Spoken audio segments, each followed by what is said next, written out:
El aire olía a flores de mi jardín y a la carne asada que habían preparado en el patio. Una combinación extraña, festiva y a la vez fúnebre.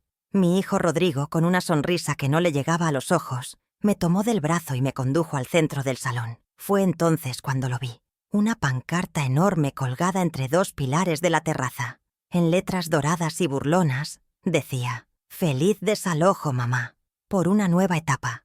Las risas de los invitados se mezclaron con la música, creando un zumbido ensordecedor en mis oídos. El corazón se me detuvo, un trozo de hielo instalándose en mi pecho, mientras el mundo a mi alrededor se desvanecía. Sentí cómo la sangre huía de mi rostro, y las caras sonrientes de amigos y vecinos se transformaban en máscaras grotescas. No podía ser real. Mi propio hijo, mi sangre, celebrando mi expulsión de la casa que construí con su padre. Ladrillo a ladrillo, sacrificio a sacrificio. Rodrigo apretó mi brazo, como si temiera que me desmayara o que montara una escena. «Es una broma, mamá, una forma divertida de verlo. Tienes que modernizarte», susurró, su aliento cargado del vino caro que Patricia, su esposa, había comprado para la ocasión. Pero yo sabía que no era una broma. Vi la verdad en el brillo calculador de sus ojos, la misma ambición que había visto crecer en él desde que Patricia entró en su vida. Él era el maestro de ceremonias de mi humillación, orquestando cada detalle para que la herida fuera lo más profunda y pública posible. Había invitado a todos los que me conocían, a las personas a las que yo había servido café en esa misma sala durante décadas, para que fueran testigos de cómo me echaban a la calle. Era un espectáculo cruel, y yo era la protagonista involuntaria, la vieja payasa cuyo último acto era ser despojada de su hogar. Y allí estaba ella, Patricia, la arquitecta de todo esto. Con su vestido de diseñador y una copa de champán en la mano, se movía entre los invitados como una reina en su corte. Sus ojos se encontraron con los míos por un instante, y vi en ellos un triunfo helado, una satisfacción descarada. Me sonrió, una sonrisa afilada como un cuchillo, y luego se volvió para susurrarle algo a una de sus amigas, quien soltó una risita ahogada mientras me miraba. Me sentí como un animal en un zoológico, exhibida para el entretenimiento de otros. Cada rincón de mi casa, cada fotografía en la pared, cada mueble que guardaba un recuerdo, ahora era el escenario de mi deshonra. El aroma de las rosas de mi jardín, las mismas que mi difunto esposo Álvaro y yo plantamos, ahora parecía un perfume burlón en mi propia ejecución social. Rodrigo levantó su copa, pidiendo silencio. La música bajó de volumen, y todas las miradas se clavaron en mí. «Quiero proponer un brindis», dijo con voz firme y clara, una voz que yo le había enseñado a usar con confianza. «Por mi madre, Teresa, que con su generosidad nos ha dado el empujón que necesitábamos. Gracias a que firmó ese pequeño documento la semana pasada, pensando que era para un préstamo, Patricia y yo finalmente podremos vender esta vieja propiedad y construir el futuro que merecemos. Salud por los nuevos comienzos». El recuerdo de ese momento me golpeó con la fuerza de un rayo. Yo en la mesa de la cocina, mi mano temblorosa firmando donde él me indicaba, confiando ciegamente en sus palabras, creyendo que lo ayudaba a construir su sueño, sin saber que en realidad estaba firmando mi propia sentencia. Un silencio incómodo se apoderó de algunos invitados, aquellos que me conocían desde hacía años. Vi la piedad en los ojos de mi vecina, la señora Carmen, y la confusión en el rostro de viejos amigos de la familia. Pero otros, los amigos de Rodrigo y Patricia, aplaudieron con entusiasmo, como si fuera el final de una gran obra de teatro.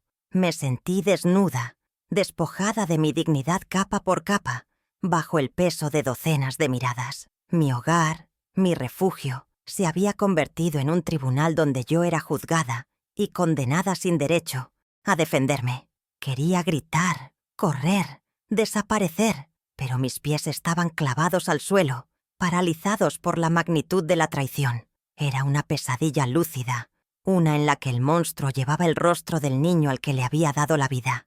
En ese instante, un torrente de imágenes inundó mi mente. Vi a un pequeño Rodrigo aprendiendo a caminar en ese mismo salón, sus risas resonando en las paredes.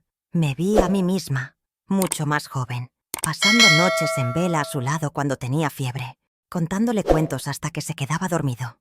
Recordé a Álvaro, mi esposo, colocando con orgullo el último ladrillo del porche, diciéndome: «Aquí, mi amor, envejeceremos juntos y veremos a nuestros nietos jugar».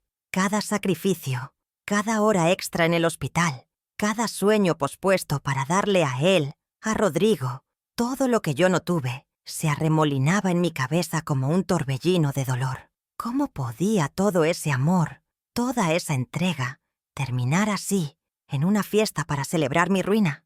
La traición no solo venía de mi hijo, sino que profanaba la memoria de su padre. Pero entonces, en medio de la asfixiante humillación, algo cambió dentro de mí. Mientras observaba a Rodrigo y Patricia sonreír, brindando por su victoria, el dolor agudo comenzó a transformarse en una extraña calma, una frialdad que nunca antes había sentido.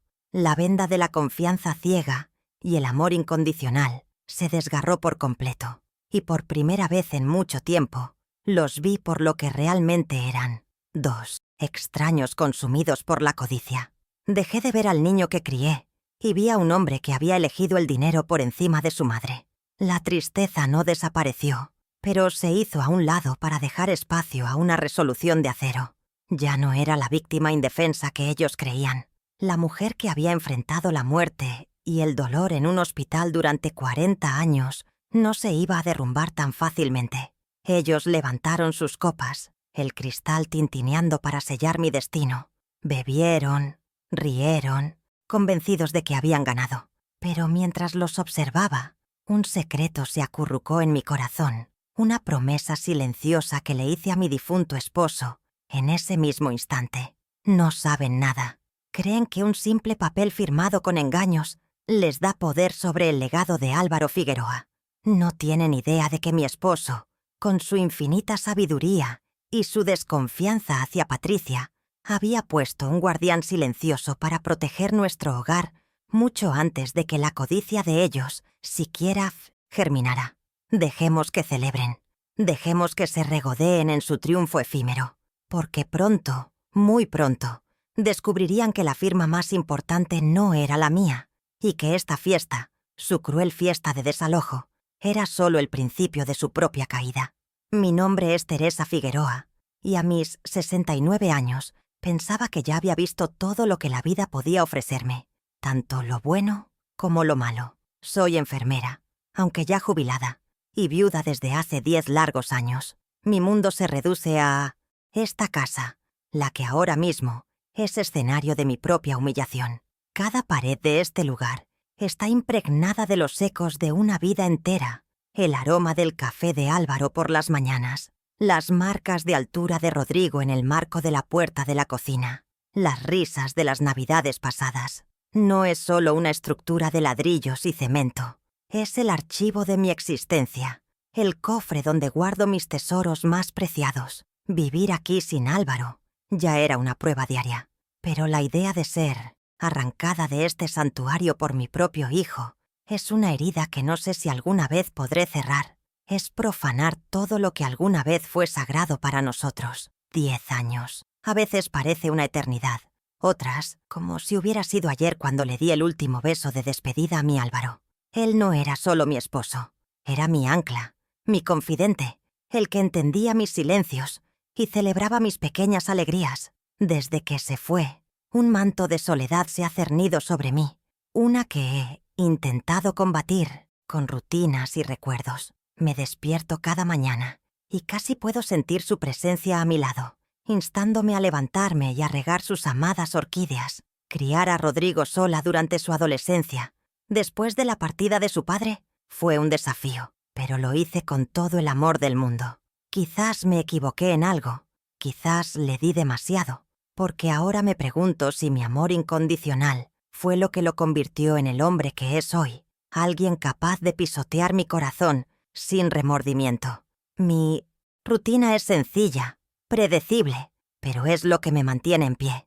El sol apenas despunta cuando ya estoy en el jardín, con las manos en la tierra, cuidando las plantas que Álvaro y yo vimos crecer.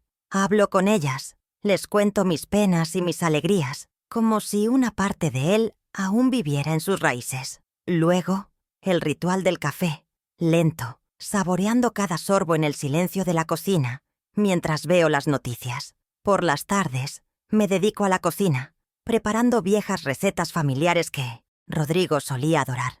A veces cocino de más, con la esperanza secreta de que él aparezca de sorpresa, como antes, pero hace mucho que no lo hace. Mi vida es un tapiz tejido con los hilos de la memoria, un intento constante de mantener vivo un pasado que se siente más real y reconfortante que este doloroso presente. Siempre he creído en la bondad de las personas, una convicción forjada en mis 40 años como enfermera.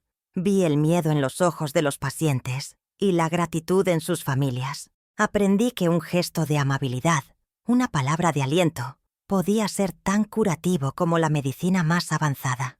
Me pasé la vida cuidando de extraños, aliviando su dolor, sosteniendo sus manos en sus momentos más oscuros. Di todo de mí a mi profesión y a mi familia, sin esperar nada a cambio, más que respeto y amor. Tal vez esa fue mi debilidad, pensar que todos operan bajo los mismos principios de compasión y gratitud. Mi corazón siempre ha sido un libro abierto, y nunca pensé que mi propio hijo usaría esa apertura para escribir la página más cruel de mi historia. Mi mayor vulnerabilidad, lo admito, ha sido siempre Rodrigo. Desde que nació, se convirtió en el sol alrededor del cual giraba mi universo. Por él, sacrifiqué descansos, amistades y mis propios anhelos. Y esa confianza ciega, ese amor que no conoce límites, es el arma que Patricia ha sabido usar con una maestría letal. Ella vio mi devoción por mi hijo y la convirtió en un puente para sus ambiciones. Me manipulaba con frases como: «Si de verdad quieres la felicidad de Rodrigo, nos ayudarás con esto». Y yo, aterrada ante la idea de perder su cariño, de quedarme completamente sola en mi vejez, cedía una y otra vez. Me volví maleable en sus manos, un peón en su juego de ajedrez, sin darme cuenta de que el jaque mate final era contra mí. Pero que nadie se equivoque. Mi amabilidad no es debilidad. La mujer que soy hoy fue forjada en el fuego de las emergencias hospitalarias, en noches interminables luchando por la vida de otros. Recuerdo una noche de tormenta terrible, cuando se fue la luz en todo el hospital. Tuvimos que ventilar a un paciente manualmente durante horas, en la penumbra, turnándonos para que sus pulmones no dejaran de funcionar. Mientras otros entraban en pánico, yo sentí una claridad helada, una fuerza que surgía de la necesidad. Esa misma fuerza está despertando ahora dentro de mí. Es una llama pequeña, casi ahogada por el dolor, pero está ahí. La misma Teresa que no dejó morir a un hombre en la oscuridad no va a permitir que su propia vida se apague por la codicia de 2 personas sin alma. Mi vida siempre ha sido modesta. Mi pensión de enfermera no es cuantiosa, pero sumada a los ahorros que Álvaro y yo juntamos con tanto esfuerzo, me ha permitido vivir sin lujos pero con tranquilidad. Nunca me ha interesado el dinero más allá de lo necesario para tener un techo sobre mi cabeza y comida en la mesa. Encuentro mi riqueza en otras cosas, en el sabor de un tomate recién cosechado de mi huerto, en la calidez del sol en mi rostro por la mañana, en la risa de mi nieta Isabela, a quien por desgracia veo tan poco. Este desapego por lo material es algo que Patricia nunca ha entendido.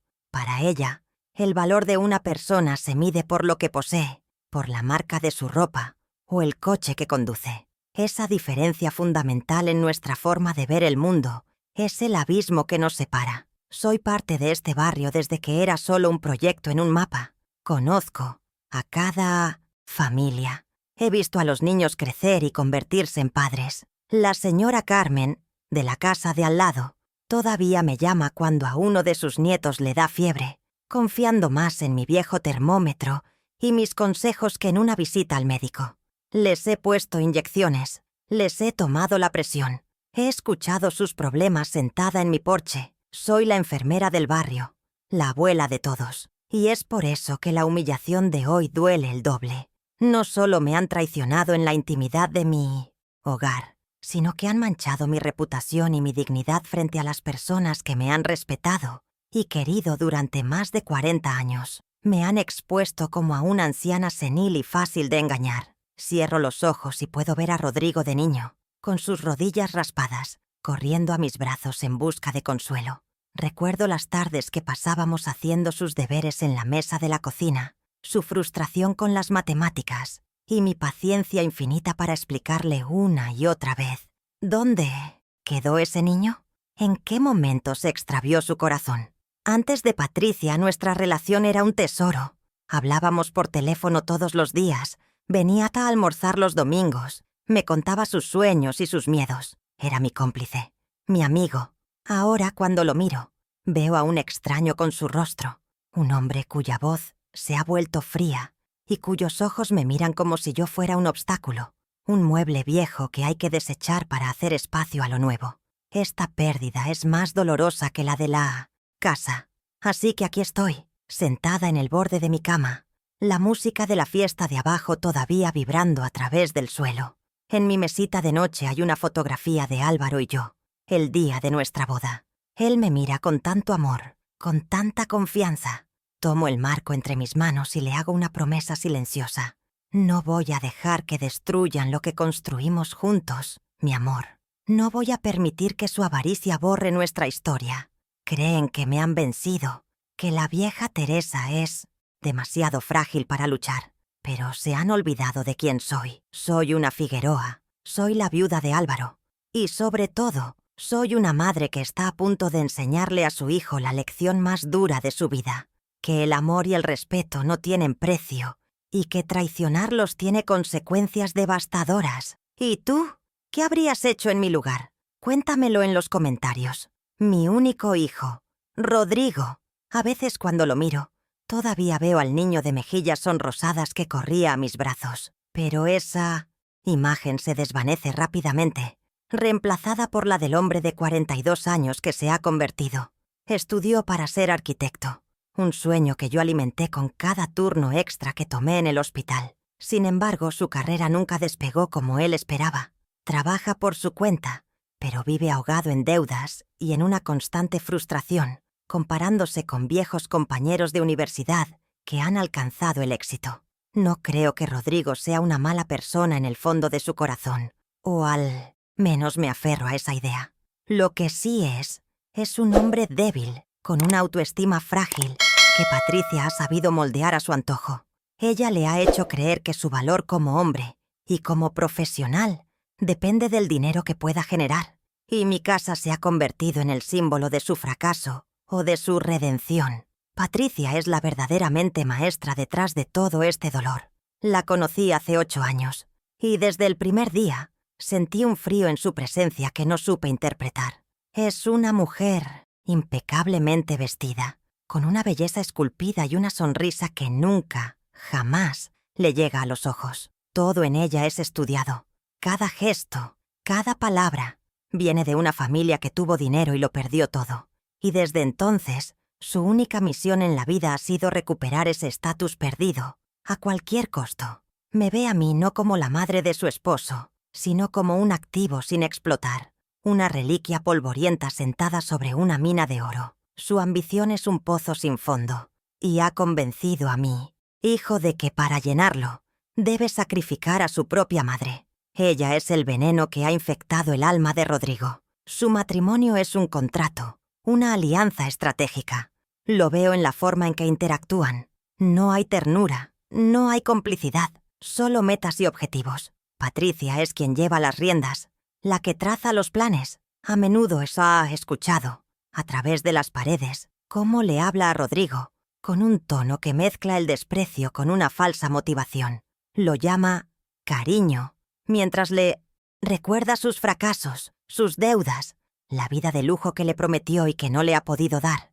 Lo emascula con palabras dulces, haciéndole sentir que su única vía para ser un hombre, a sus ojos, es cumplir con sus deseos, y su mayor deseo, el que eclipsa a todos los demás, es demoler mi casa y construir en su lugar un moderno edificio de apartamentos que les asegure la vida que ella cree merecer. En medio de esta guerra fría familiar está mi nieta, la pequeña Isabela, mi rayo de sol. Tiene 6 años y posee la sonrisa de su padre, la de antes, la genuina. Pero incluso ella se ha convertido en un arma en su arsenal de manipulación. Cuando me porto bien, es decir, cuando accedo a sus peticiones o les doy dinero, me permiten verla, llevarla al parque, hornearle galletas.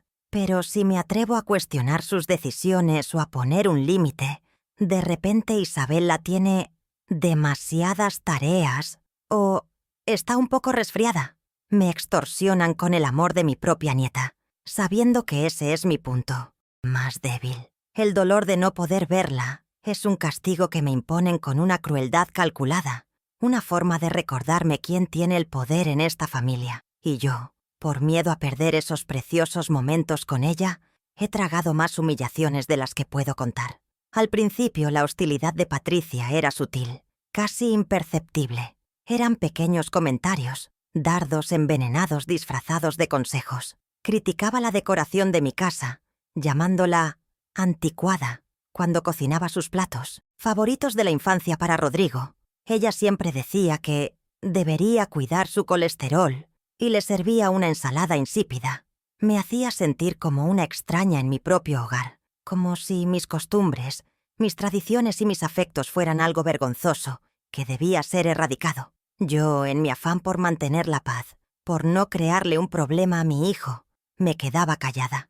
Aceptaba sus críticas con una sonrisa forzada, sin darme cuenta de que cada vez que cedía, le estaba dando más poder, permitiendo que su desprecio creciera y se enraizara. Recuerdo una Nochebuena, hace unos 3 años, que marcó un antes y un después. Como siempre, preparé la cena con todo mi amor, los platos tradicionales que mi madre me enseñó. Patricia había invitado a unos amigos suyos, gente importante, según ella. Cuando vio la mesa, su rostro se contrajo en una mueca de disgusto. «Teresa, por favor», dijo en voz alta para que todos la oyeran. «¿Cómo se te ocurre servir esto? Parece comida de fonda». La humillación fue instantánea y abrasadora. Miré a Rodrigo esperando que me defendiera, que le pusiera un alto. Pero él solo bajó la mirada y murmuró: «Mamá, Patricia solo quiere lo mejor para todos». Esa noche entendí que lo había perdido. Había elegido, y yo no era su elección. Me retiré a la cocina y lloré en silencio, mientras ellos reían en el comedor. La idea de vender la casa comenzó como una sugerencia casual, una semilla plantada con astucia. «Mamá, la casa es demasiado grande para ti, sola. La limpieza, el mantenimiento, debe ser agotador», me decía Rodrigo. Luego venían los lamentos sobre su situación financiera, las oportunidades perdidas, la crisis económica. Patricia intervenía con folletos de modernos apartamentos para la tercera edad, describiendo las supuestas ventajas de vivir en un lugar pequeño, sin jardín del que preocuparse. Lo presentaban como un acto de amor, de preocupación por mi bienestar. Querían que yo misma llegara a la conclusión de que vender la casa era lo mejor para mí, cuando en realidad era la solución a sus problemas de dinero. Fue una campaña de desgaste psicológico, lenta y persistente, diseñada para quebrar mi voluntad. Así, poco a poco, mi familia se transformó.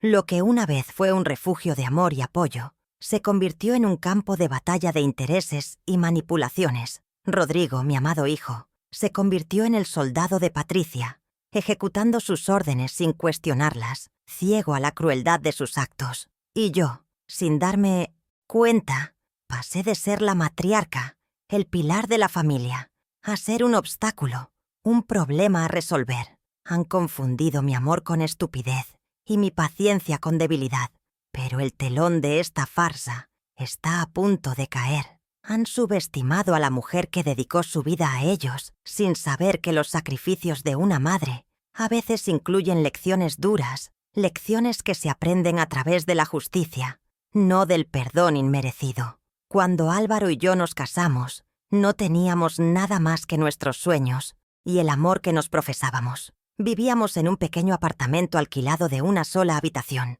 donde la cocina y el dormitorio estaban separados apenas por una cortina.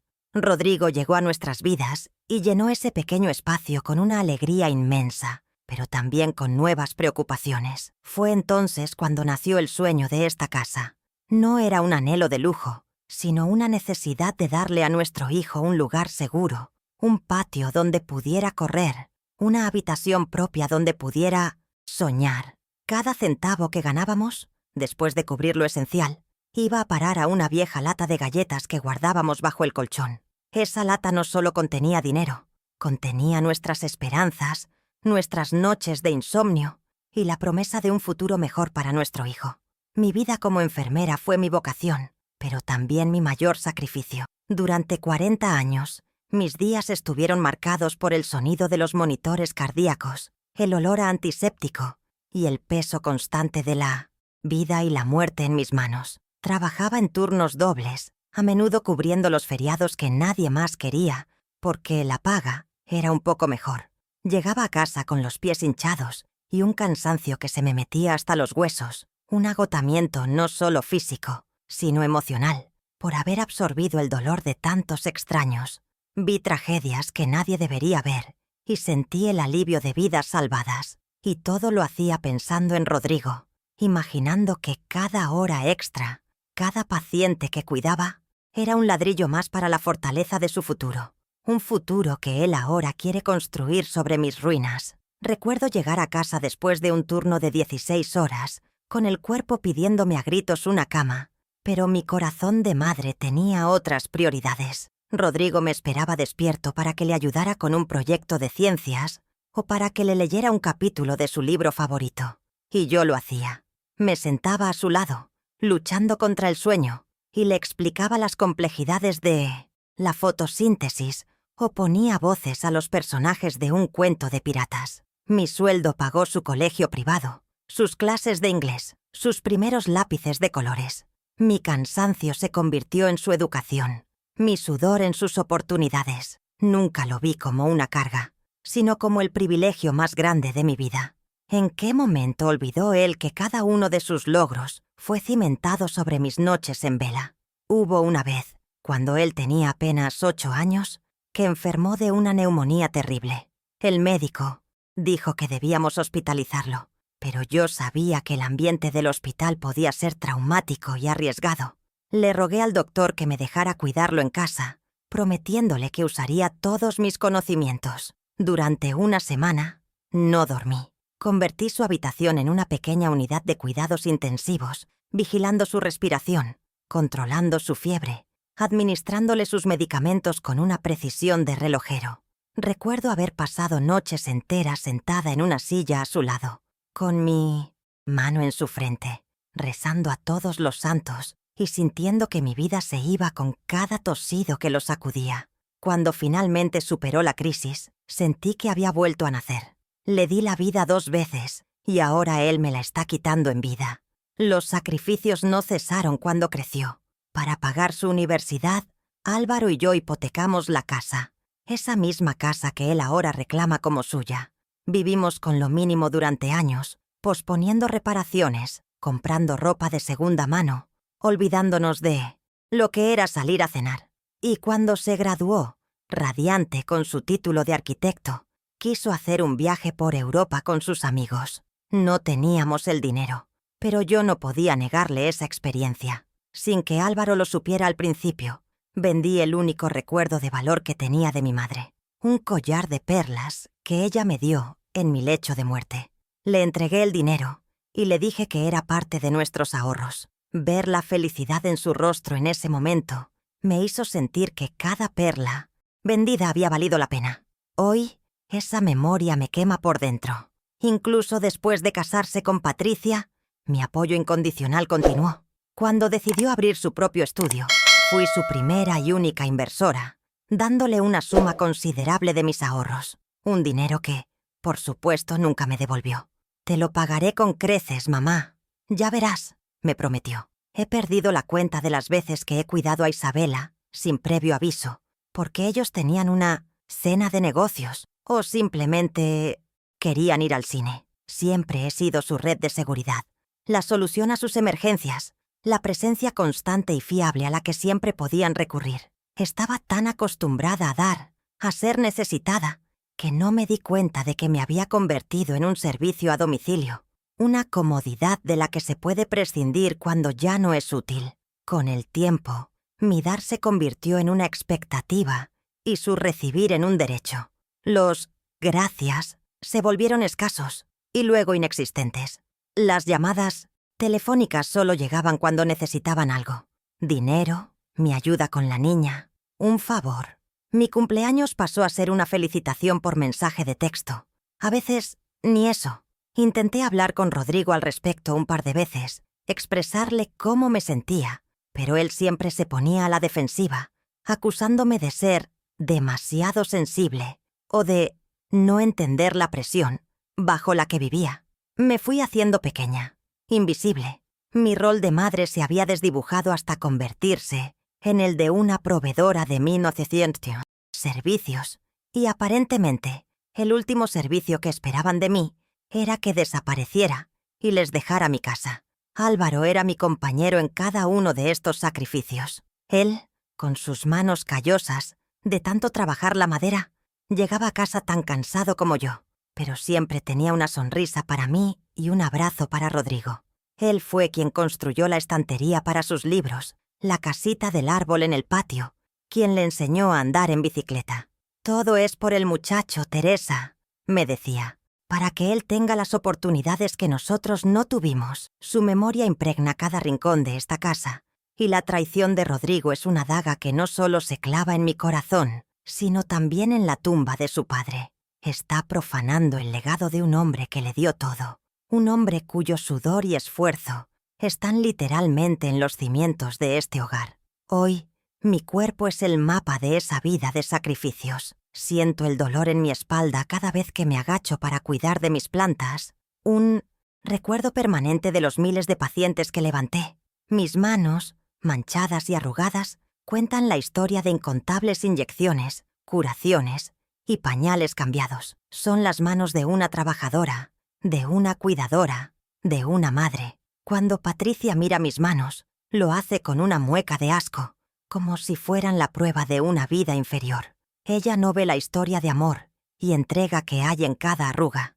Para ella y para Rodrigo, este cuerpo cansado es solo la cáscara de una mujer cuyo único valor restante reside en la propiedad que su nombre figura en una escritura. Y todo, absolutamente todo, converge aquí, en esta casa. No es solo un inmueble con un valor de mercado, es el resultado tangible de 2 vidas de trabajo incesante. Cada teja es una noche de insomnio, cada ventana es una vacación que no tomamos, cada ladrillo es una gota de sudor de Álvaro y una lágrima mía.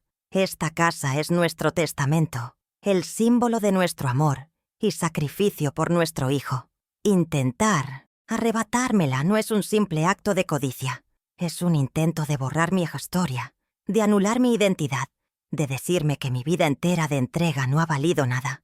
Pero se equivocan, porque esta casa, este símbolo, también será el escenario donde aprenderán que la dignidad de una madre no se vende ni se desaloja.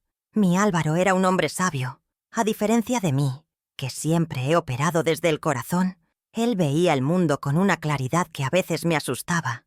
Era un hombre de pocas palabras, pero sus silencios estaban llenos de observación. Vio la verdad de Patricia mucho antes que yo.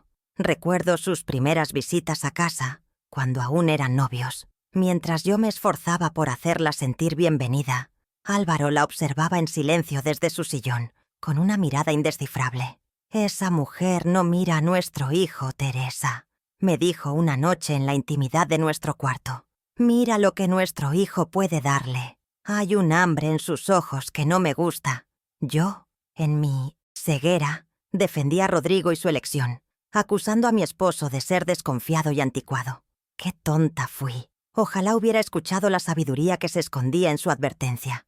Unos meses después de su boda, la preocupación de Álvaro se hizo más palpable. Vio cómo Rodrigo empezaba a cambiar, a adoptar las opiniones y los gustos caros de Patricia, a distanciarse sutilmente de nosotros. Una tarde de domingo, mientras yo estaba en el jardín, Álvaro se me acercó con una seriedad que me heló la sangre. «Teresa, tenemos que hablar con Fernando», me dijo. Fernando Aguilar no era solo nuestro abogado, era el mejor amigo de Álvaro desde la infancia, un hombre cuya lealtad era tan sólida como el roble de su escritorio.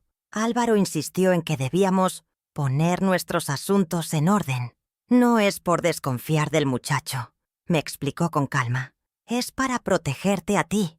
El amor a veces nos vuelve tontos y no quiero que nadie, nunca, se aproveche de tu buen corazón.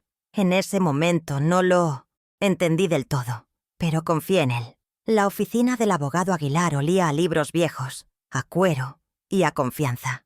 Era un santuario de orden y justicia en medio del caos del mundo. Fernando nos recibió con un abrazo, pero su rostro se tornó serio cuando Álvaro le explicó el motivo de nuestra visita.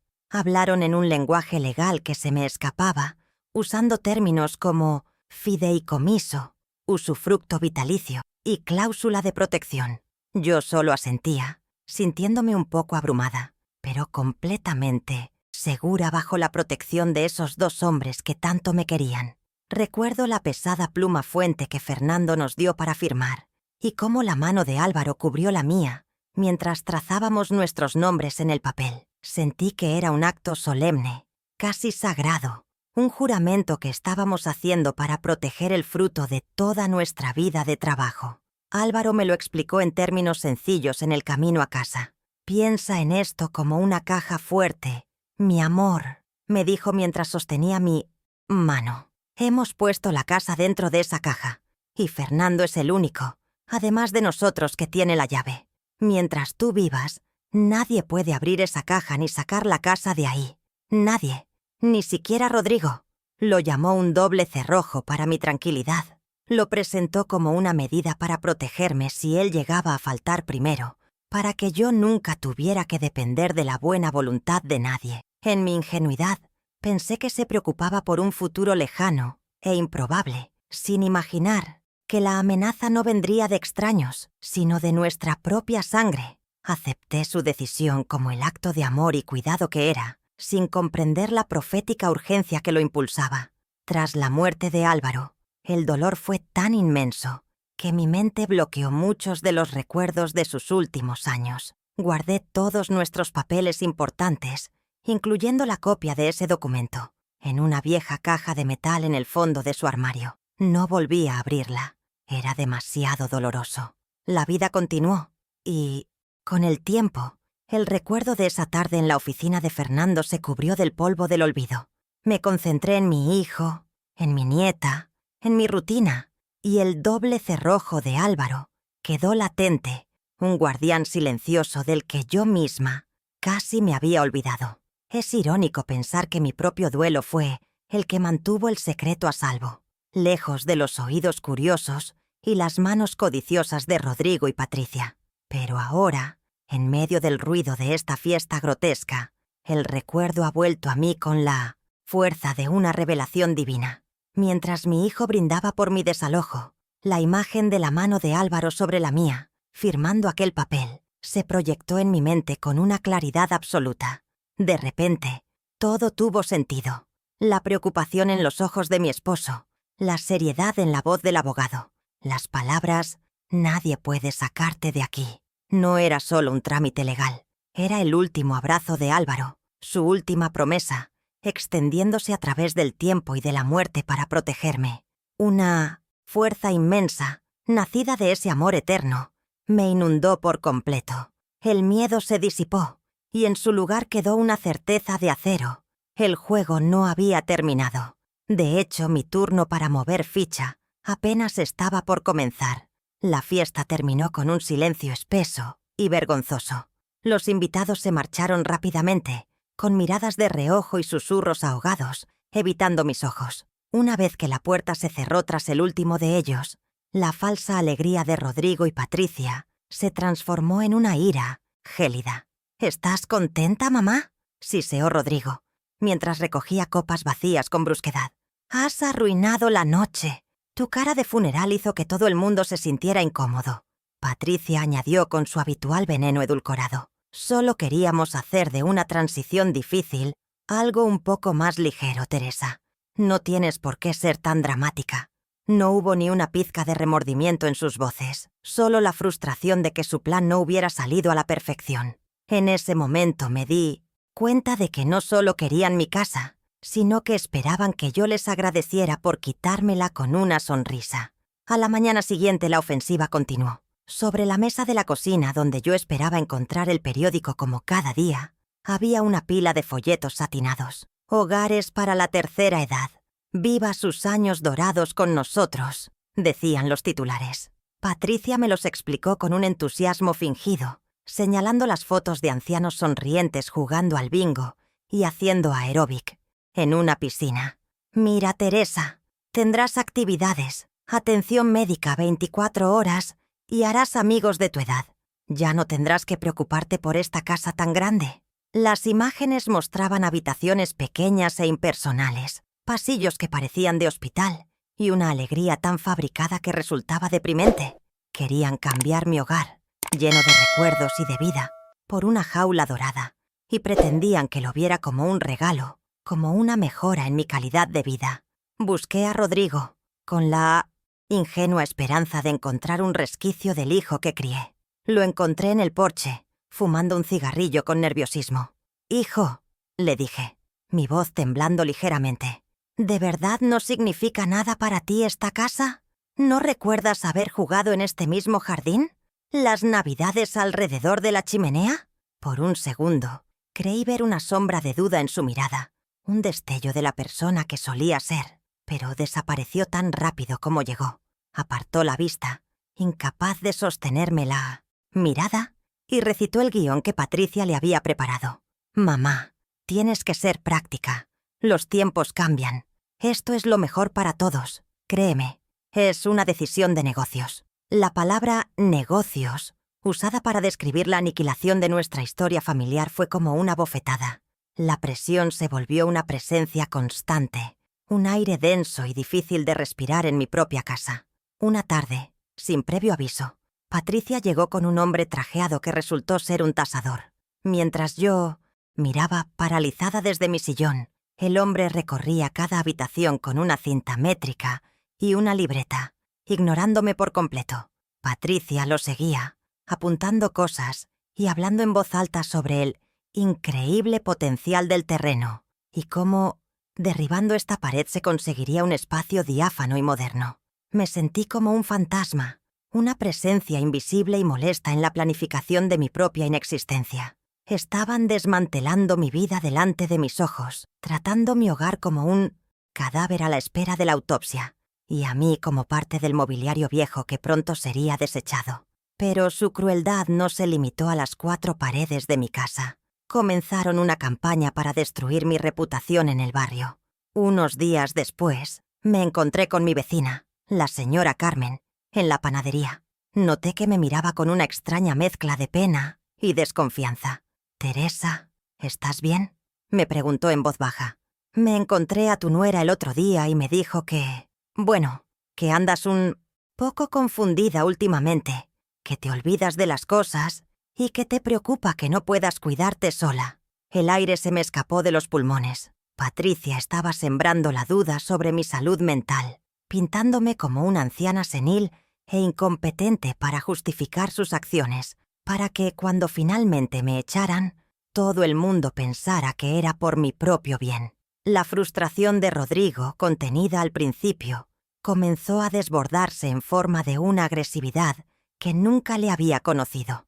Un día, mientras buscaba unos viejos planos en el estudio de Álvaro, empezó a gritarme porque no los encontraba. «Siempre lo pierdes todo, mamá. Esta casa es un desastre.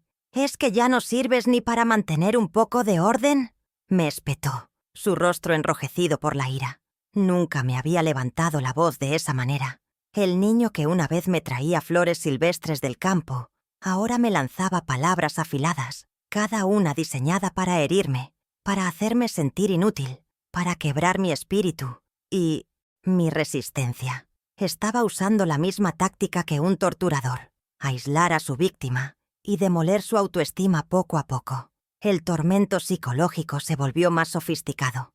Empezaron a dejar descuidadamente sobre la mesa del comedor documentos legales, borradores de contratos de compraventa, solicitudes de permisos de demolición. Hablaban por teléfono con supuestos agentes inmobiliarios en un volumen deliberadamente alto, discutiendo ofertas, plazos y fechas para la mudanza. Sí, la ocupante Actual estará fuera para fin de mes. Le escuché decir a Patricia con una voz fría y profesional. Cada palabra era un martillazo en mi corazón. Querían que me sintiera acorralada, que la venta era un hecho inevitable y que mi resistencia era completamente inútil. Era una guerra de desgaste y estaban atacando mi mente y mis emociones con una precisión quirúrgica, esperando que me rindiera por puro agotamiento. El arma más cruel que usaron fue, como siempre, mi nieta Isabela. Me prometieron que me la traerían el sábado por la tarde. Pasé toda la mañana horneando sus galletas favoritas, preparando sus juguetes, con el corazón lleno de una ilusión que ya casi había olvidado. Pero llegó la hora y no aparecieron. Cuando llamé, Rodrigo me contestó con una frialdad cortante. «Hemos decidido que no es una buena idea, mamá. Tu actitud es tan negativa últimamente que no queremos que afecte a la niña». Colgó el teléfono y yo me quedé allí, de pie en medio de la cocina, con el olor a galletas recién hechas llenando el aire y un silencio que gritaba su crueldad. Estaban usando a una niña inocente para castigarme, para torcer el cuchillo en la herida, sabiendo que no había nada que me doliera más. La tensión alcanzó un punto crítico una noche, durante una discusión sobre una factura. Yo intentaba argumentar que no podían seguir tomando decisiones financieras sobre mi casa, y Rodrigo perdió el control. «¡Ya basta de tus quejas!», gritó, y en un arrebato de furia, golpeó la pared junto a la que yo estaba parada. El golpe fue tan fuerte que el yeso se agrietó, y el cuadro de bodas de Álvaro y mío, que colgaba cerca, cayó al suelo, el cristal haciéndose añicos. El sonido del vidrio roto fue como un disparo en el silencio de la noche. No me tocó, pero la violencia del acto me dejó temblando. Fue una amenaza física velada, una demostración de fuerza bruta para recordarme lo vulnerable que era. En sus ojos vi a un extraño lleno de rabia, y por primera vez en mi vida le tuve miedo a mi propio hijo. El corazón de mi hogar siempre ha sido la cocina. Es donde curé las heridas de Rodrigo, donde celebré sus éxitos, donde compartí mis secretos con Álvaro. Y Patricia lo sabía. Una mañana, entré y la encontré vaciando mis armarios. Había tirado a la basura mis viejas ollas de barro, mis especias compradas en el mercado, la harina con la que horneaba mi pan. «Estoy haciendo una limpieza profunda, Teresa. Todas estas cosas viejas y grasientas son antihigiénicas», dijo sin mirarme, mientras desempaquetaba una cafetera de diseño y un robot de cocina que yo no sabría ni cómo encender. No se trataba de higiene, era un acto de colonización.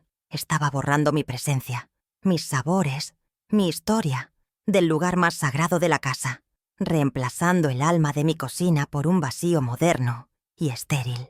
La humillación final fue la invasión de extraños. Empezaron a traer a posibles compradores sin consultarme. Yo estaba sentada en mi sala de estar, leyendo un libro, cuando de repente la puerta se abría y entraba un grupo de personas que recorrían mi casa como si fuera un museo. Abrían los armarios de mi dormitorio, comentaban sobre el estado del baño, hablaban de las reformas que harían, todo como si yo no estuviera allí. Me sentía violada, expuesta, mi intimidad pisoteada por las miradas codiciosas de desconocidos que ya se veían viviendo entre mis recuerdos. Cada visita era una nueva herida, un recordatorio constante de que ya no tenía control sobre mi propio espacio, de que mi hogar se había convertido en una simple mercancía, en un escaparate. Para asegurarse de que mi imagen pública quedara completamente destruida, orquestaron una cena con los padres de Patricia, gente adinerada y snob. Durante toda la noche, Rodrigo y ella se dedicaron a retratarme como una anciana caprichosa y egoísta. «Mi madre está un poco apegada a sus cosas. Ya saben cómo son los mayores», decía Rodrigo con una falsa sonrisa de compasión. «No entiende que su negativa a mudarse está frenando nuestro futuro y el de su nieta». Patricia asentía, añadiendo detalles sobre mi supuesta confusión. Me sentí atrapada en una obra de teatro donde yo era la villana, la matriarca irracional, que, por puro egoísmo, se interponía en la felicidad de su abnegada familia. Fue una actuación magistral de victimismo. La estocada final llegó una noche, después de una semana particularmente tensa.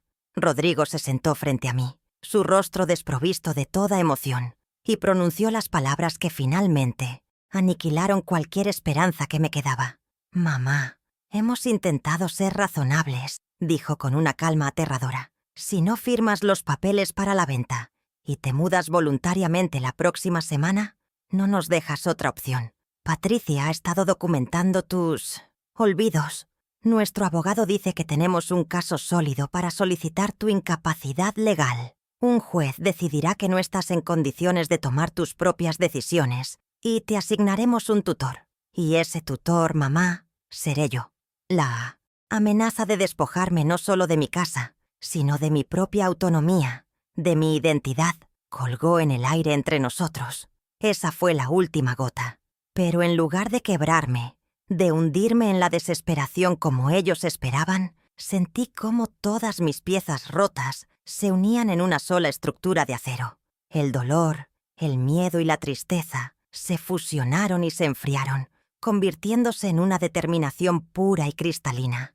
Miré al hombre que tenía delante, el que compartía el rostro de mi hijo, pero que albergaba el alma de un monstruo, y supe que ya no había nada que salvar. El amor que sentía por él había muerto, asesinado por 1000 cortes de crueldad. Ya no lucharía por recuperar a mi hijo. Ahora solo lucharía por la justicia. En silencio, me levanté y fui a mi habitación. Cogí el teléfono y marqué el número de Fernando Aguilar. La hora del guardián silencioso de Álvaro había llegado. Después de que Rodrigo me lanzara su última y más vil amenaza, la de robarme la cordura a ojos de la ley, no le respondí. No grité, no lloré, no le supliqué. Simplemente lo miré. Y en mis ojos no vio el terror que esperaba, sino un vacío helado, el desierto que queda cuando un océano de amor se ha evaporado por completo. Me levanté de la silla con una calma que lo desconcertó y caminé hacia mi habitación. Cada paso resonaba en el pasillo de madera no como una retirada, sino como una marcha.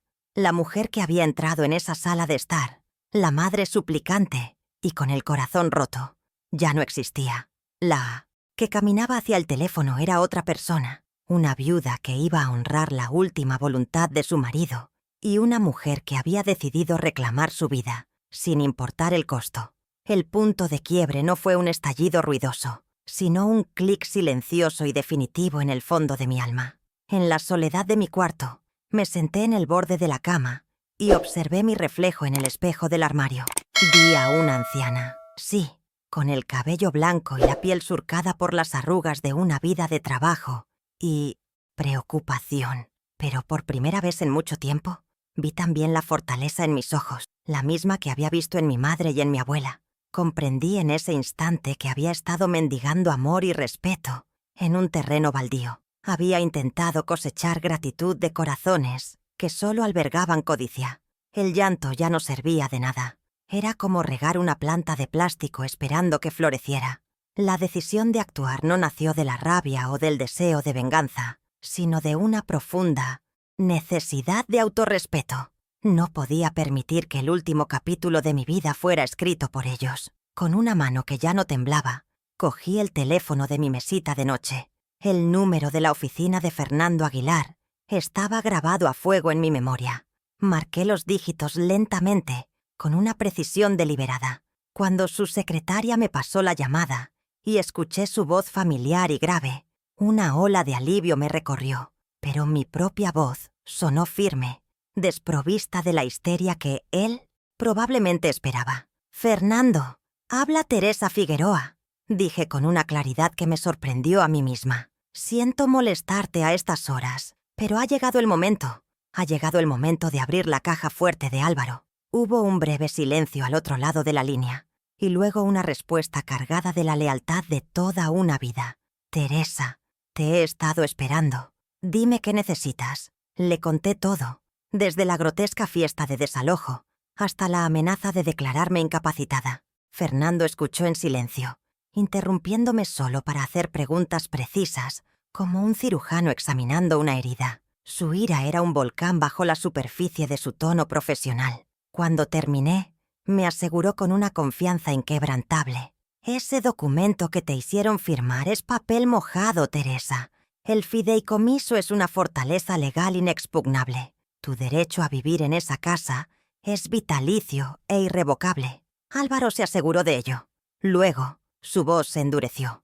Y en cuanto a la amenaza de incapacidad, que se atrevan. Se encontrarán con un muro de informes médicos y testimonios que los dejarán en el más absoluto de los ridículos, además de enfrentarse a un posible cargo por coacción y maltrato. Fue Fernando quien me aconsejó calma y estrategia, en lugar de una confrontación inmediata.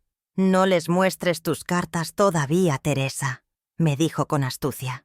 «Deja que sigan adelante con su plan. Deja que traigan a sus compradores, que firmen sus precontratos, que se crean los dueños del mundo. Cuanto más alto suban en su montaña de arrogancia, más dura será la caída.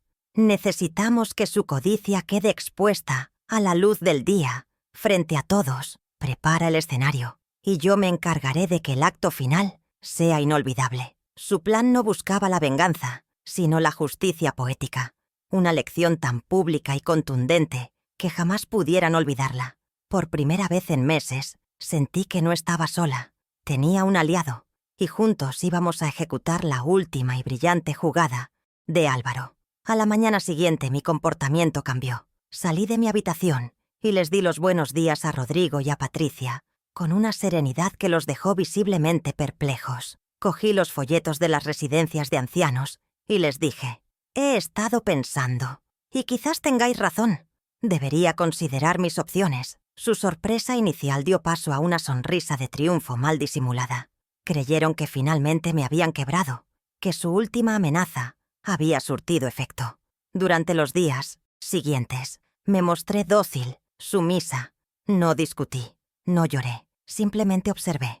Mi aparente rendición los hizo bajar la guardia, volviéndolos descuidados en su arrogancia. No se dieron cuenta de que mi silencio no era el de la derrota, sino el de un depredador que espera pacientemente el momento perfecto para atacar. Mientras ellos celebraban su victoria, yo me convertí en una espía en mi propia casa. Escuchaba sus conversaciones telefónicas, leía los documentos que dejaban a la vista, memorizaba nombres y fechas. Cada mentira, cada gesto de desprecio, ya no me hería. En su lugar, se convertía en una pieza más del rompecabezas, en munición que guardaba para la batalla final. Por dentro, mi mente trabajaba sin descanso, coordinando los detalles con Fernando por teléfono. En las pocas horas que me dejaban sola, me sentía como una actriz preparándose para el papel de su vida. Tenía que interpretar a la perfección el papel de la anciana vencida para que el desenlace fuera aún más impactante. El dolor se había transformado en un combustible frío que alimentaba mi propósito. Una tarde, mientras Patricia estaba de compras y Rodrigo encerrado en su despacho, puse en marcha la primera parte de nuestro plan. Cogí el teléfono y empecé a llamar a mis vecinos y a los viejos amigos de la familia, a todos aquellos que habían presenciado mi humillación en la fiesta. «Me gustaría invitarlos a casa el próximo sábado por la tarde», les decía con una voz tranquila y amable. «Rodrigo y Patricia tienen un anuncio familiar muy importante que hacer, y les gustaría que estuvieran presentes». Por supuesto, ellos no sabían nada de esta supuesta invitación. Estaba convocando a los testigos. El escenario estaba casi listo. El público estaba siendo llamado a sus asientos. Solo faltaba que los arrogantes protagonistas subieran al escenario para recibir su merecido. Mi primera pequeña victoria tuvo lugar en el corazón de mi hogar, la cocina. Patricia, en su afán por impresionar a un posible inversor para su futuro proyecto, había organizado un café en casa. Compró unos pastelillos franceses carísimos, de esos que parecen más joyas que comida, y los dispuso en una bandeja de plata. Mientras ella subía a ponerse uno de sus vestidos de armadura, yo actué. Con una calma que me sorprendió a mí misma, guardé sus pastelillos en la despensa y saqué una fuente de mis galletas de mantequilla recién horneadas, las de toda la vida, las que llevan la receta de mi abuela. Las coloqué en mi asientos, un sencillo plato de cerámica, y dejé que su aroma a hogar y a verdad impregnara toda la casa. Era un acto de sabotaje silencioso, una declaración de que mi esencia no había sido completamente erradicada. Cuando Patricia bajó, seguida de su importante invitado, Su rostro se descompuso al ver mis humildes galletas en el lugar de honor. Vi el pánico en sus ojos y cómo intentaba disimuladamente retirar el plato, pero ya era tarde. El señor, un hombre mayor de aspecto amable, ya había tomado una. «¡Dios mío!», exclamó después de morderla. «Esta galleta me ha transportado a mi infancia. Mi madre horneaba unas idénticas. Hacía años que no probaba algo tan auténtico». De repente, el hombre ya no estaba interesado en los planos y las proyecciones de ganancias que Patricia se había preparado. Sus ojos brillaban con una nostalgia genuina, y se volvió hacia mí, que permanecía en un segundo plano, y me sonrió con verdadera calidez. El resto de la reunión fue una dulce tortura para mi nuera. El inversor me preguntó por la receta, por mis otros platos, y terminamos en una animada conversación sobre las tradiciones familiares y cómo se están perdiendo en el mundo moderno. Cada intento de Patricia por redirigir la conversación hacia los negocios era amablemente ignorado por el hombre, que parecía mucho más fascinado por la historia de mi familia que por sus ambiciosos planes inmobiliarios. Ella tuvo que quedarse sentada, con una sonrisa de plástico pegada en el rostro, asintiendo y fingiendo que disfrutaba de una conversación que estaba demoliendo activamente su objetivo. Yo, por mi parte, simplemente fui yo misma, una abuela a la que le encanta cocinar y contar historias, y esa autenticidad fue un arma más poderosa que cualquiera de sus estudiadas estrategias. Apenas la puerta se cerró tras el invitado, la furia de Patricia estalló. «¿Cómo te atreviste a humillarme de esa manera? Arruinaste una reunión crucial», siseó, sus manos hechas puños. La miré con una serenidad que la desarmó por completo. «Querida», le respondí con una voz suave, «simplemente pensé que a un hombre de su edad le gustaría probar algo hecho con amor, en lugar de algo comprado en una tienda. No sabía que te avergonzaras de las tradiciones de esta familia». Mi respuesta, tan simple y tan cargada de una verdad innegable, la dejó sin palabras. No podía rebatirla sin parecer la persona superficial y snob que realmente era.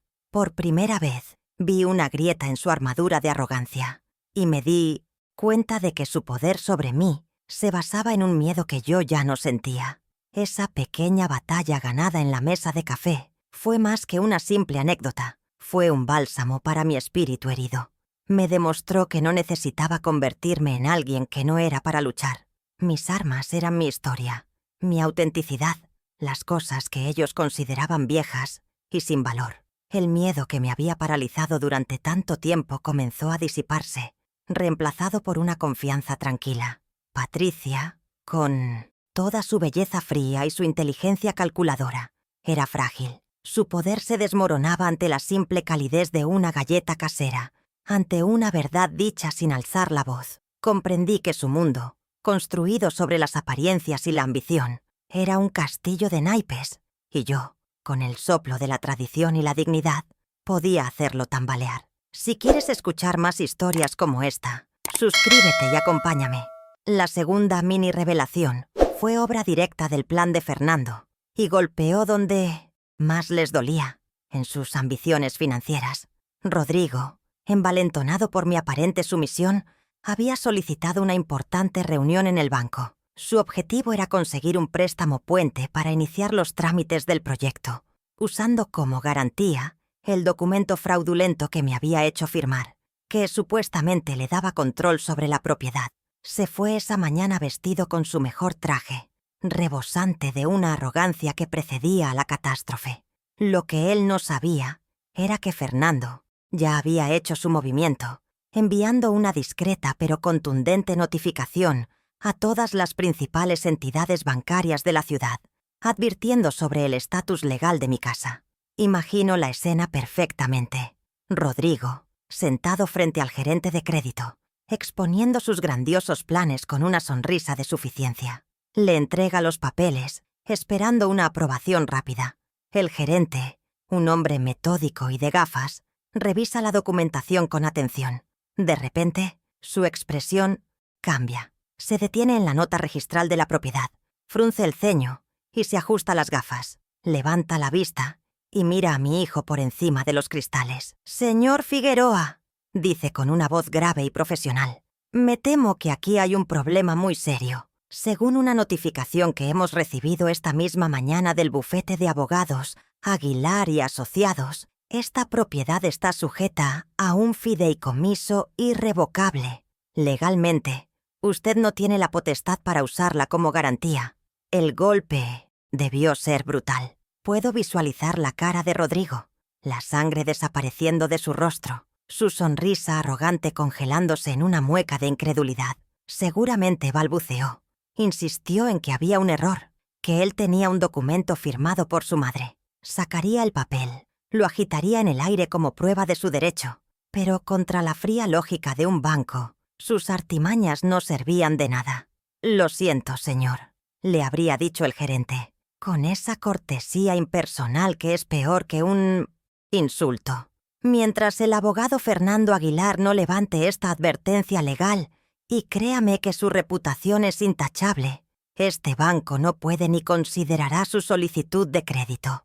El castillo de naipes de Rodrigo se había derrumbado en una sola frase.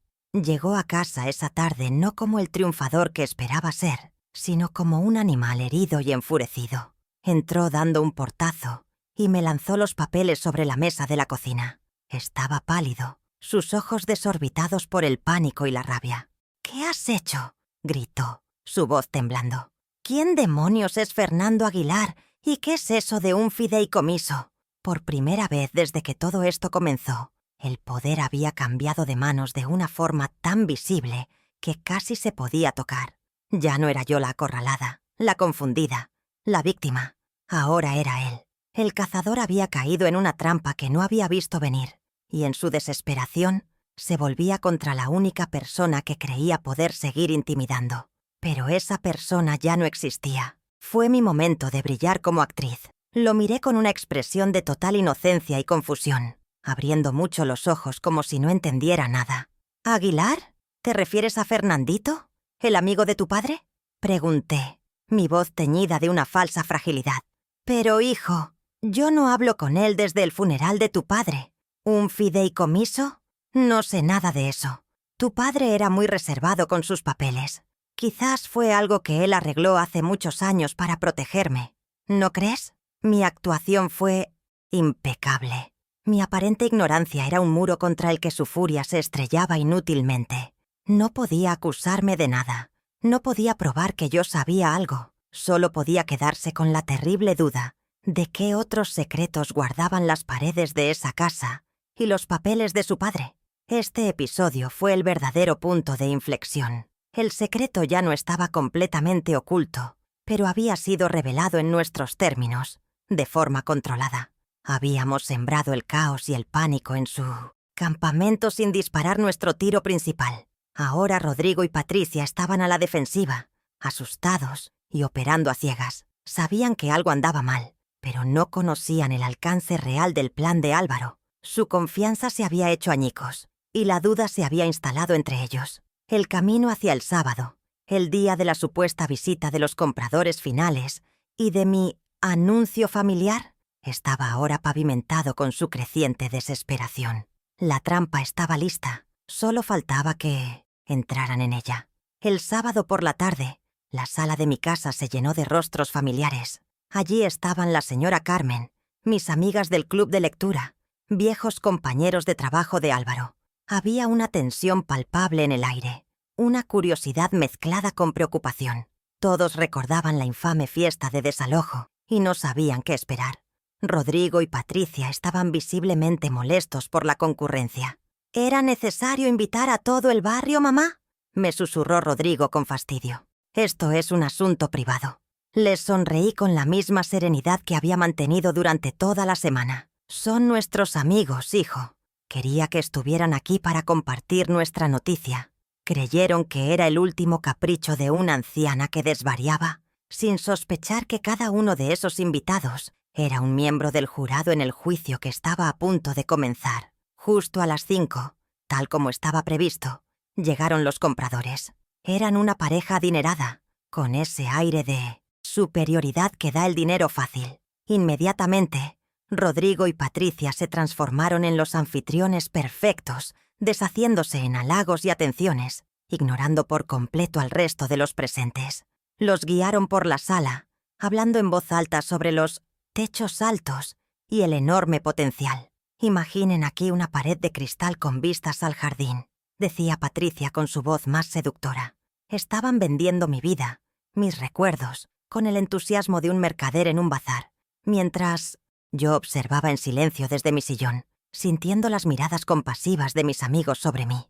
El escenario estaba perfectamente montado para la farsa que habían preparado. Sintiéndose acorralado por el fracaso en el banco y deseoso de reafirmar su control, Rodrigo decidió tomar la iniciativa. Golpeó suavemente una copa con un tenedor para pedir silencio, una imitación macabra de la fiesta anterior. Se colocó en el centro de la sala, junto a una visiblemente triunfante Patricia. «Amigos, vecinos», comenzó con un tono de falsa solemnidad. «Gracias por venir. Los hemos reunido hoy porque, después de muchas conversaciones familiares, mi madre finalmente ha entrado en razón y ha aceptado que lo mejor para ella es mudarse a un lugar más adecuado para sus necesidades». Las palabras «entrado en razón» cayeron como piedras en el silencio. Una humillación pública diseñada para pintarme como una anciana terca y difícil. Continuó con su discurso, cada palabra un nuevo clavo en el ataúd de mi antiguo amor por él. «Queremos agradecerle públicamente por este último sacrificio que nos permitirá a Patricia, a Isabela y a mí construir un futuro mejor. En este mismo terreno, pronto se levantará un moderno edificio que será un referente en el barrio». Algunos de sus amigos aplaudieron tímidamente, pero la mayoría de mis invitados permanecieron en un silencio sepulcral, sus rostros reflejando una mezcla de incomodidad y disgusto. La humillación que yo había sentido en la fiesta de 1900 desalojo ahora se extendía a ellos, mis amigos, forzados a ser testigos de esta crueldad. Rodrigo estaba tan absorto en su propia actuación que no se percató del ambiente gélido que había creado. En el preciso instante en que Rodrigo extendía el brazo para presentar a la pareja de compradores como los afortunados nuevos propietarios de este magnífico solar, sonó el timbre. El sonido, nítido y autoritario, cortó la tensión del ambiente.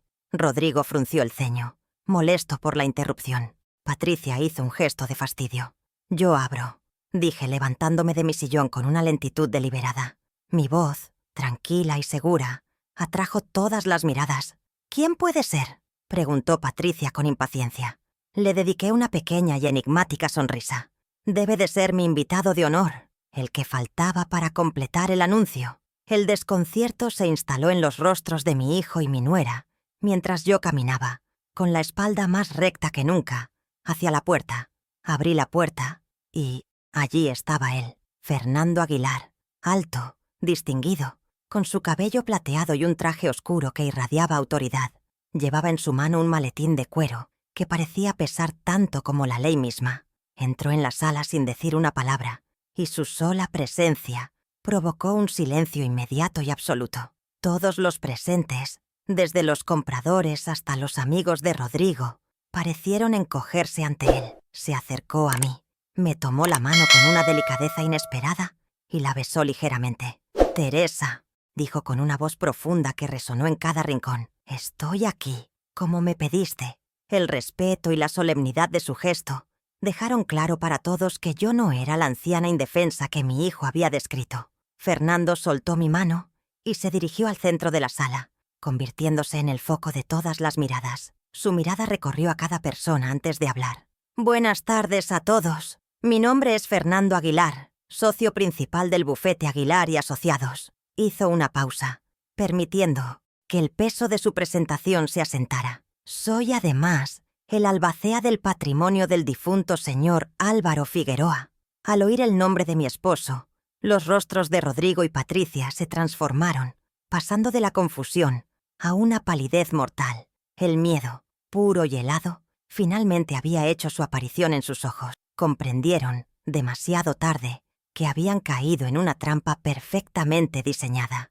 Con un movimiento lento y deliberado, Fernando abrió su maletín y extrajo un documento, encuadernado en piel. «Entiendo que existe cierta confusión sobre la titularidad de esta propiedad», declaró, su voz cortante como el acero. «Permítanme aclarar la situación. Este documento es un fideicomiso, legalmente vinculante e irrevocable, establecido por el señor Álvaro Figueroa 5 años antes de su fallecimiento. En él se estipula, de forma inequívoca, que la señora Teresa Figueroa tiene el derecho único, exclusivo y vitalicio de habitar esta casa por el resto de su vida. La propiedad no puede ser vendida, hipotecada, ni transferida bajo ninguna circunstancia, sin su consentimiento explícito y mi firma conjunta como fideicomisario. Cada palabra era un martillazo sobre las ruinas de sus planes. A continuación, Fernando sacó el papel que yo había firmado, sosteniéndolo con 2 dedos como si fuera basura. En cuanto a este otro documento, dijo mirando directamente a un Rodrigo petrificado, con el que han intentado engañar a entidades bancarias y a estos señores presentes, es legalmente nulo. Papel mojado. Pero es más que eso. Dada la evidente intención de defraudar y coaccionar a una persona mayor, es una prueba contundente que podría dar inicio a una investigación penal por fraude. La palabra penal resonó como una sentencia. Los compradores, horrorizados, comenzaron a retroceder hacia la puerta, balbuceando disculpas. No sabíamos nada. Lo sentimos mucho. Se esfumaron en menos de 1 minuto, dejando a Rodrigo y Patricia solos ante el tribunal que habíamos convocado. Y entonces, finalmente, hablé yo. Me puse de pie, y mi voz, cuando salió, no era la de una víctima, sino la de la matriarca de esa casa, la dueña de mi vida. Miré a los ojos de mi único hijo, el extraño en que se había convertido. Este era el verdadero anuncio, Rodrigo, dije, mi voz clara y firme, resonando con una dignidad inquebrantable. El anuncio de que el legado de tu padre está a salvo de tu codicia. El anuncio de que mi hogar y mi respeto no están en venta. Y el anuncio de que tu verdadera educación, la lección sobre la gratitud y las consecuencias de tus actos, no ha hecho más que empezar. Un silencio atronador llenó la sala. La humillación era total, pública y devastadora.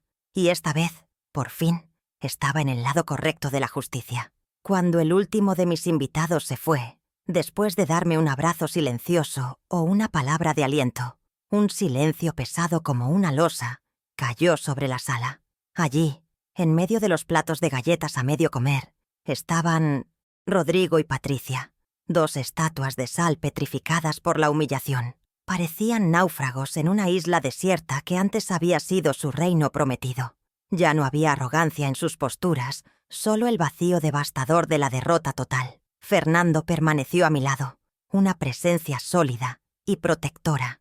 No hubo gritos ni recriminaciones. El veredicto ya había sido dictado, y lo que quedaba no era una discusión, sino la ejecución de la sentencia. El aire estaba cargado con el peso de las palabras no dichas, con el hedor de la codicia expuesta y aniquilada. Fue Patricia la primera en romperse. Su fachada de control y superioridad se hizo añicos, revelando la histeria que había debajo. Pero no había ni una pizca de arrepentimiento en su colapso, solo una rabia venenosa dirigida a su cómplice. «Todo es tu culpa», le espetó a Rodrigo, su voz un siseo agudo y desagradable. «Te dije que era demasiado blando, un inútil que ni siquiera puede controlar a su propia madre. Has arruinado todo nuestro futuro por tu debilidad». Su alianza, forjada en la ambición compartida, se disolvió en un instante bajo el ácido de la derrota. Vi cómo el último vestigio de respeto que Rodrigo podía sentir por ella se evaporaba, reemplazado por un asco profundo. La reina había sido destronada, y ahora no era más que una arpía buscando a quién culpar. Rodrigo, por su parte, parecía un hombre hueco. No reaccionó a los insultos de Patricia. Su mirada estaba fija en un punto de la alfombra, como si no se atreviera a levantarla.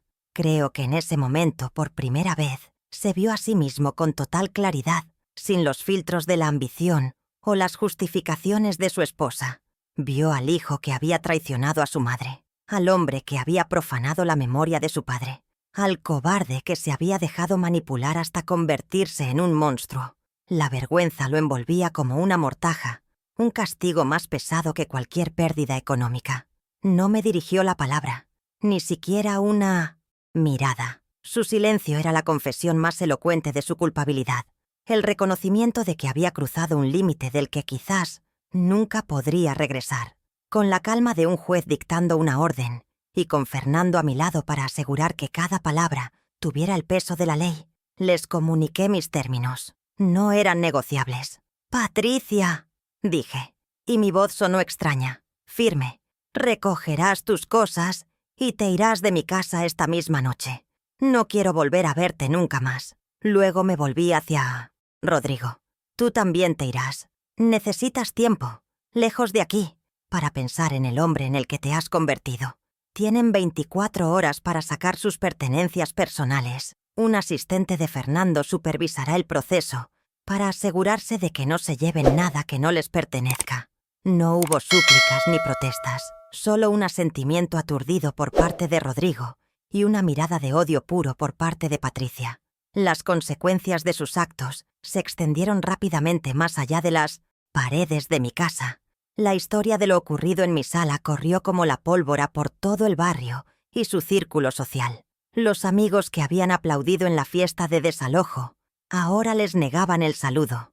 Los socios potenciales, como el hombre de las galletas, cortaron toda comunicación. La amenaza de una investigación por fraude, aunque Fernando nunca la inició formalmente, quedó flotando sobre ellos como una nube negra, arruinando cualquier posibilidad de obtener crédito o confianza. Su pérdida no fue solo financiera, fue una muerte social. Se convirtieron en parias, marcados por la vergüenza pública de su codicia y su crueldad, un castigo mucho más duradero que cualquier sentencia judicial. En las semanas que siguieron, mi casa volvió a respirar. El aire se sentía más ligero, más limpio. Llené los espacios vacíos con flores frescas de mi jardín y con el aroma del pan horneado. Reclamé mi cocina, mi porche, mi vida. Mis amigos y vecinos comenzaron a visitarme con frecuencia. No con la pena de antes, sino con un respeto y una admiración que me reconfortaban. Me convertí en una especie de leyenda local, la prueba viviente de que la dignidad no tiene edad y de que la fuerza puede encontrarse en los lugares más inesperados. La soledad que me había atormentado durante años se disipó, reemplazada por el calor de una comunidad que me había visto caer y que ahora celebraba mi resurgimiento, mi silenciosa y contundente victoria. ¿Y Rodrigo? La reconciliación no es algo que se regala, sino que se gana.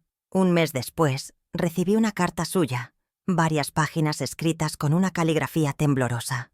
Era una mezcla confusa de disculpas, justificaciones y autocompasión. La leí con una tristeza serena, pero no respondí. A través de Fernando le hice saber mis condiciones para un futuro, y muy lejano, perdón. Debía buscar ayuda profesional para entender las raíces de su comportamiento. Debía encontrar un trabajo honesto y empezar a reparar el daño que había hecho, no con dinero, sino con acciones. Y lo más importante, debía comenzar el largo y arduo camino de convertirse en un hombre del que su padre, Álvaro, hubiera podido sentirse orgulloso. El camino hacia la redención sería suyo, y solo suyo. Mi transformación ha sido profunda. Ya no soy la mujer ingenua y excesivamente confiada que firmaba papeles sin leerlos. El dolor me ha dado sabiduría y la lucha me ha devuelto la fuerza. Ahora camino por mi jardín con una paz que no sentía en años, una paz que nace del autorrespeto. Disfruto de mi soledad, porque es una elección, no una condena. A través de los abogados, he establecido un régimen para ver a mi nieta Isabella en un terreno neutral, protegiéndola de la toxicidad de sus padres, pero sin negarle el amor de su abuela. No obtuve venganza. Obtuve algo mucho mejor. Obtuve justicia.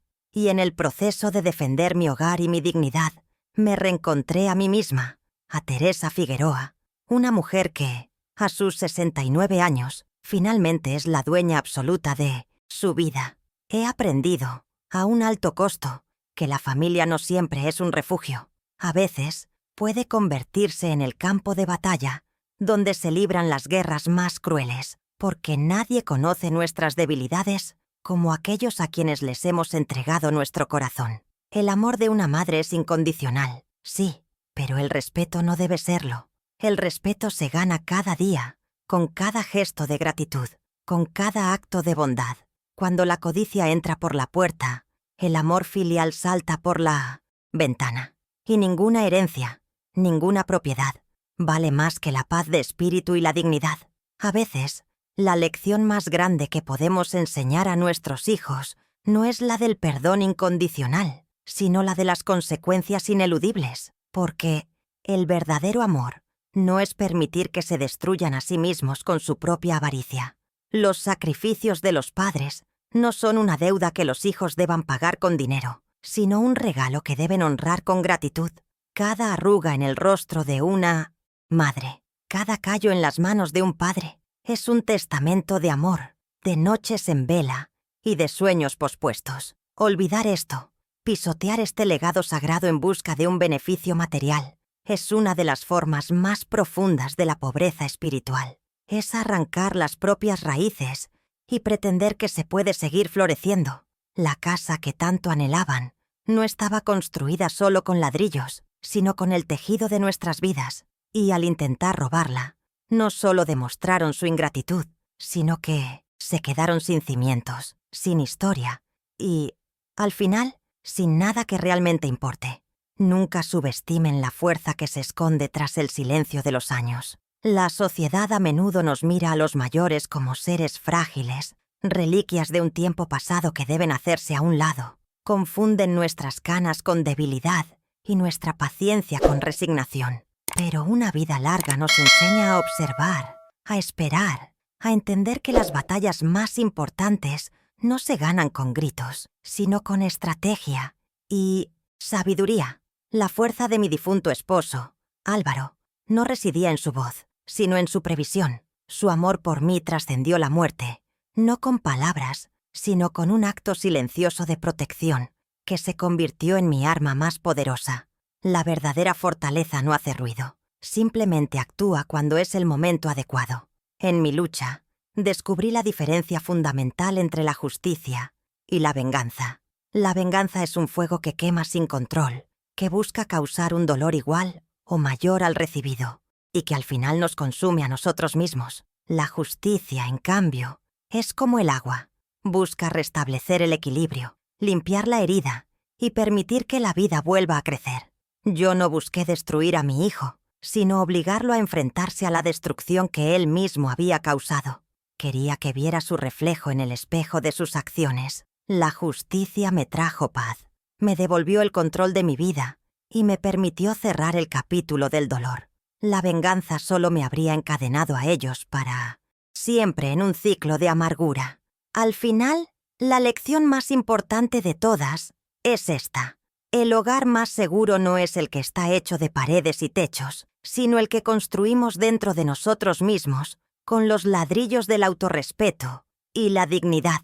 Esa es la única propiedad que nadie puede embargar, desalojar o robarnos. Podemos perderlo todo en la vida, pero mientras mantengamos intacto ese santuario interior, siempre tendremos un lugar al que volver. Mi historia no es solo la de una casa salvada, sino la de un alma recuperada. Y ese, mis queridos amigos, es el único legado que de verdad importa. Me encantaría saber si alguna vez te pasó algo parecido. Tu historia también merece ser escuchada.